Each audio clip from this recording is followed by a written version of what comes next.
अस्सलाम वालेकुम दोस्तों। अगर आपने पिछले कुछ दिनों में शुगर या वज़न कम करने वाली कुछ नई दवाओं के बारे में सुना है और दिल में थोड़ा सा खौफ या उलझन है, तो आप बिल्कुल परेशान ना हों। आप अकेले नहीं हैं।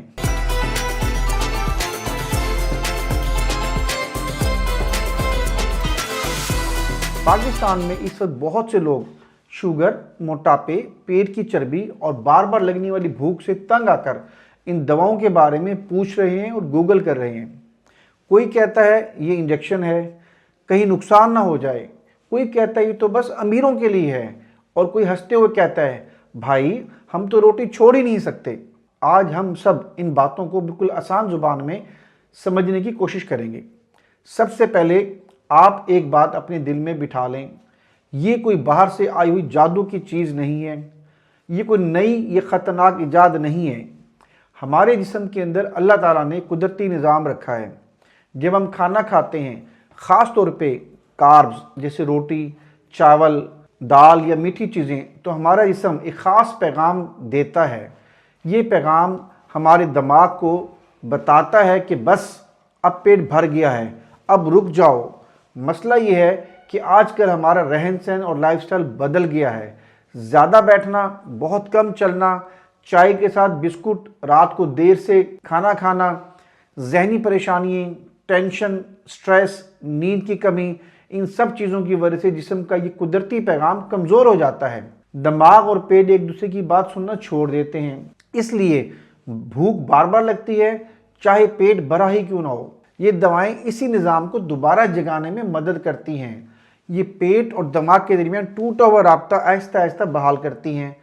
अब सवाल ये है कि जब ये दवा असर दिखाती है तो क्या तब्दीली आती है। सबसे पहले पेट जल्द भरने लगता है। थोड़ी सी रोटी या थोड़ा सा खाना खाकर हमारा दिल मुतमईन हो जाता है। बार बार कुछ खाने का ख्याल बहुत कम होने लगता है। रात को फ्रिज खोलने की आदत आहिस्ता आहिस्ता ख़त्म होने लगती है। चाय के साथ 3-4 बिस्कुट की जगह एक बिस्कुट ही काफ़ी लगने लगता है। लोग अक्सर कहते हैं कि दिमाग में एक आवाज़ चलती रहती थी, कुछ मीठा खा लो, कुछ नमकीन खा लो, कुछ और ले लो। ये आवाज़ आहिस्ता आहिस्ता खामोश होने लगती है। लेकिन यहाँ एक बात समझना बहुत ज़रूरी है, ये दवा खुद चर्बी नहीं जलाती, ये आपको ज़बरदस्ती दुबला नहीं करती। ये सिर्फ आपको इतनी ताकत देती हैं कि आप गलत खाने से खुद को रोक सकें। अब ज़रा इन दवाओं के फ़र्क की बात करते हैं, क्योंकि यही सबसे ज़्यादा पूछा जाता है। कुछ दवाएं शुगर के मरीजों के लिए ज़्यादा इस्तेमाल होती हैं, कुछ वज़न कम करने के लिए दी जाती हैं, कुछ का असर थोड़ा हल्का होता है, कुछ मेडिसिन गोली की शक्ल में है, कुछ अद्वियात डेली इंजेक्शन की शक्ल में आती हैं, और कुछ अद्वियात हफ्तावार इंजेक्शन की शक्ल में भी अवेलेबल हैं।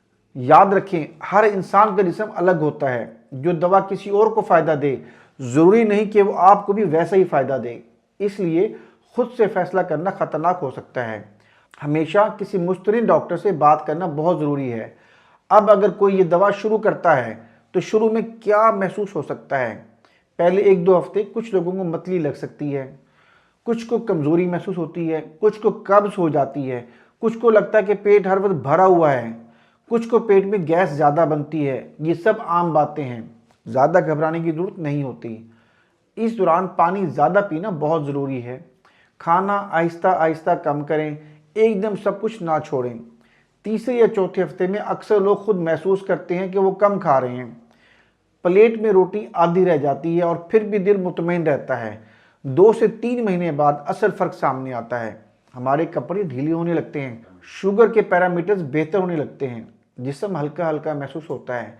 कभी कभी वज़न कुछ वक्त के लिए रुक भी जाता है, ये भी बिल्कुल नॉर्मल है। इस मरहले पर सब्र बहुत ज़रूरी होता है। पाकिस्तानी माहौल के मुताबिक चंद बातें आप जहन में रखें। हर वक्त सिर्फ रोटी और चावल पर गुजारा ना करें। दाल, अंडा, दही, सब्जियां और चिकन जैसी चीज़ें ज़रूर शामिल करें।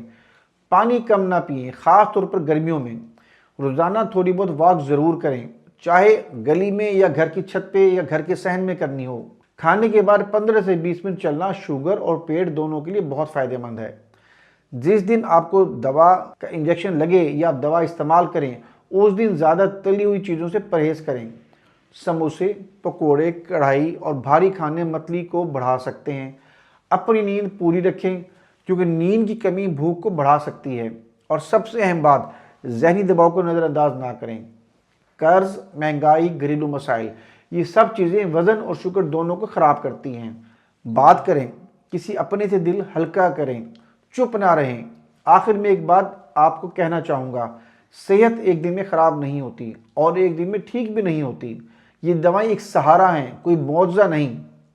असल तब्दीली तब आती है जब इंसान आहिस्ता आहिस्ता अपनी आदतें बदलता है।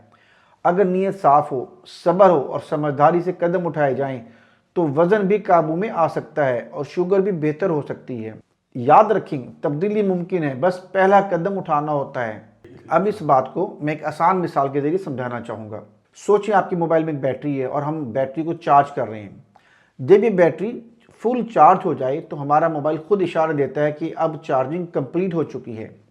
लेकिन अगर मोबाइल का सिस्टम ख़राब हो जाए तो बैटरी फुल होने के बावजूद बार बार चार्जिंग का इशारा देती है। अब आप क्या करते हैं? चार्जर लगाए रखते हैं, बैटरी गर्म हो जाती है, मोबाइल स्लो हो जाता है और आखिर में बैटरी ख़राब हो सकती है या मोबाइल के अंदर कोई टेक्निकल प्रॉब्लम आ सकता है। हमारा जिस्म भी कुछ ऐसा ही है। फ़र्ज़ करें कि हमारा पेट एक बैटरी की मानिंद है। भूख वो सिग्नल है जो पेट से दिमाग को जाता है। कुदरती तौर पर जब पेट भर जाता है, जिस्म दिमाग को बताता है बस अब काफ़ी है। लेकिन ज़्यादा खाने, कम हरकत करने से, चाय, बिस्कुट, रात को भारी खाना खाना और जहनी दबाव की वजह से ये सिग्नल ख़राब हो जाते हैं। हमारा पेट भरा होता है लेकिन दिमाग को लगता है कि बैटरी खाली है, इसलिए बार बार भूख लगती है। इन दवाओं को आप ऐसे समझें जैसे मोबाइल का सॉफ्टवेयर अपडेट कर देती हैं। हमारी बैटरी यानी पेट वैसे ही भरा रहता है, चार्जर भी वही होता है, लेकिन अब मोबाइल सही वक्त पर कहता है बस अब चार्ज काफ़ी है, पेट भर गया है। ये दवा ना तो ज़बरदस्ती बैटरी भर देती है, ना खुद ही चार्जर निकालती है। ये सिर्फ सिग्नल को ठीक करती है। फिर आप खुद महसूस करते हैं कि थोड़ी सी ग़िज़ा में ही तसल्ली हो जाती है, बार बार कुछ खाने की तलब कम हो जाती है और जिस्म पुरसकून रहता है। इसलिए याद रखें, ये दवा बैटरी को नहीं बदलती, ये सिस्टम को ठीक करती है। अगर सिस्टम ठीक होने के बाद भी आप हर वक्त चार्जर लगाए रखें तो फ़ायदा कम हो जाएगा। लेकिन अगर सिस्टम ठीक होने के बाद इस्तेमाल भी समझदारी से करें तो मोबाइल भी चलेगा और बैटरी भी बचेगी। अगर आपकी बातें फ़ायदेमंद लगें तो आगे ज़रूर शेयर करें। हो सकता है किसी और की ज़िंदगी में भी आसानी आ जाए।